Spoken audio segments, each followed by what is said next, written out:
Hello అందరికీ, అందరూ ఎలా ఉన్నారు? బాగున్నారా? ఈరోజైతే నేను తురుము ఆవకాయ పెట్టాలని ఫిక్స్ అయ్యాను. సో దానికి తగ్గట్టు క్వాంటిటీతో ఆవాలు మెంతులు తీసుకొని డ్రై రోస్ట్ చేస్తున్నాను. లైట్ గోల్డెన్ కలర్ వచ్చేంత వరకు ఫ్లేమ్ ఎక్కువ కాకుండా సన్నగా పెట్టుకొని లైట్గా ఇలా సింపుల్గా డ్రై రోస్ట్ చేసుకోవాలి.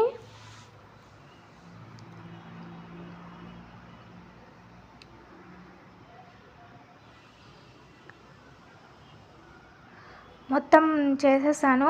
మిక్సీ కూడా ఆడిచ్చేసాను అనమాట మెత్తగా. ఈ కారం పొడి ప్రత్యేకత ఏంటంటే, మా అత్తగారు అంటే ఊరి దగ్గర పండుతాయి, పండిన దగ్గరే డైరెక్ట్ ఒక 15-20 kgs అలా తీసుకొని తనే స్వయంగా అదంతా క్లీనింగ్ అంతా చేసి పట్టించి ఇట్లా పంపిస్తుంది అనమాట. చాలా రోజులు నిల్వ ఉంటుంది, రంగు కూడా మారదు. ఇది ఒక్క మామిడికాయ అనమాట. ఒక 1/4 కిలో ఇదే ఉంటుంది, ఒక్కటే ఉంటుంది. సో ఒక్క మామిడికాయ ఇలా నీట్గా కడిగేసి తురుము పట్టుకొని ఇట్లా తీసేస్తున్నాను.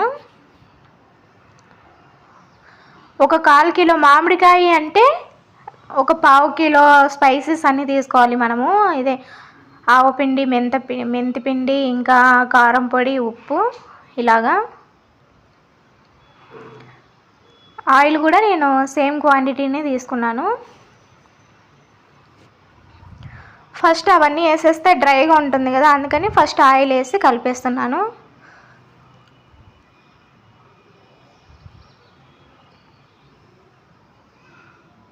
ముక్కల పచ్చడి కూడా పెట్టేద్దామండి. ఏమంటే నాకు మామిడికాయలు సరైనవి దొరకలేదు ఇక్కడ, అందుకని నేను ఆగాను. దొరికిన వాటితో ఇలా ట్రై చేస్తున్నాను. ఇది మంచి మామిడికాయలు దొరికితే ఖచ్చితంగా ముక్కల పచ్చడి కూడా పెట్టేద్దాము. కారం పొడి చూడండి, ఒక 1/4 కిలో మామిడికాయ అంటే 1/2 కిలో తీసుకున్నాను అన్ని క్వాంటిటీ. కారం పొడి వేసాను, ఆవు పిండి, మెంతి పిండి కూడా వేసేస్తున్నాను.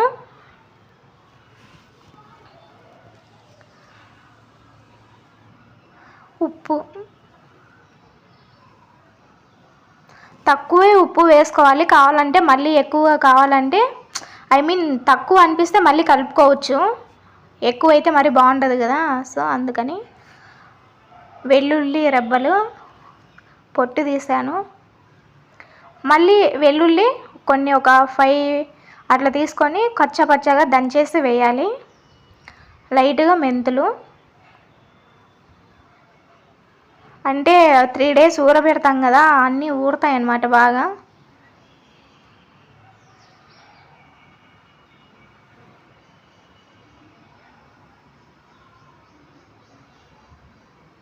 ఫైనల్గా అన్నీ వేసేసాము. ఇప్పుడు లైట్గా ఒక్కొక్కటి నీట్గా కలిపేసుకోవాలి, కింద పడుకోకుండా. ఎందుకంటే బౌల్ చిన్నది కదా, నీట్గా కింద పడుకోకుండా స్పూన్తో చక్కగా కలిపేయాలి అన్నమాట. చూడండి కలర్ఫుల్గా ఉంది కదా, అన్నీ మిక్స్ అయిపోతాయి. ఎంతైనా ఆవకాయ అంటే ఆవకాయే, మరి ఇంకా పేర్లు పెట్టేకి రాదనమాట. చూస్తుంటేనే కలర్ఫుల్గా వచ్చేస్తుంది కదా.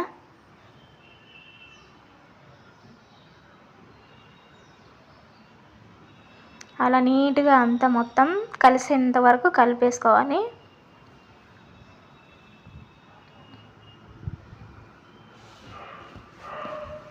ఆయిల్ లైట్గా కలిపేట మొత్తం ఒకేసారి పోయికోకుండా మనం కలుపుకుంటూ వేసుకోవాలి ఆయిల్.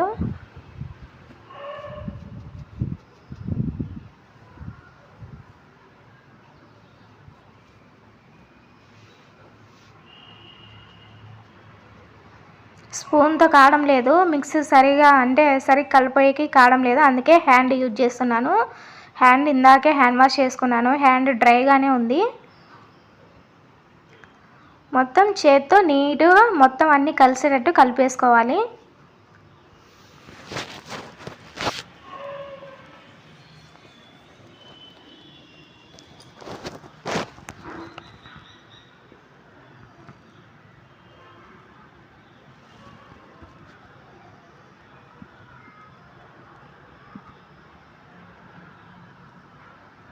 మొత్తం నీట్ కలిపేసిన తర్వాత చూడండి, మొత్తం మిక్స్ అయిన తర్వాత చాలా కలర్ఫుల్గా ఉంది కదా. ఇంకా కొంచెం ఆయిల్ వేసుకుంటూ, అంటే కలుపుకుంటూ ఆయిల్ అంతా అబ్జర్వ్ అవుతుంటుంది కదా ఆవకాయలోకి, సో అప్పుడు డ్రై అయితే వస్తుంటుంది.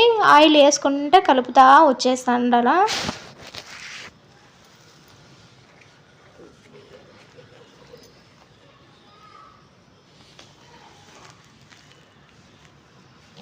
చూడండి ఎంత కలర్ఫుల్గా ఉందో కదా.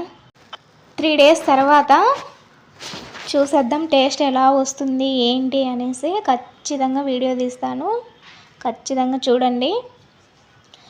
ఇంకా లైట్గా అంటే మనం క్వాంటిటీతో తీసుకుని ఉంటాం కదా, మిగిలిపోతే ఏం బాగుంటుంది. సో వేసేసాను కారం పొడి కూడా. అయినా ఎంత స్పైసీ ఉంటే అంత బాగుంటుంది, బట్ ఇది అంత స్పైసీ కూడా ఉండదు. ఎందుకంటే ఆయిల్, సాల్ట్, ఆవ పొడి, మెంత పొడి అన్నీ వేసాం కదా. సో అవన్నీ ఊరి అబ్జర్వ్ చేసుకుంటాయి, ఎక్కువ ఏం కాదు. చూడండి ఎంత కలర్ఫుల్గా ఉందో కదా.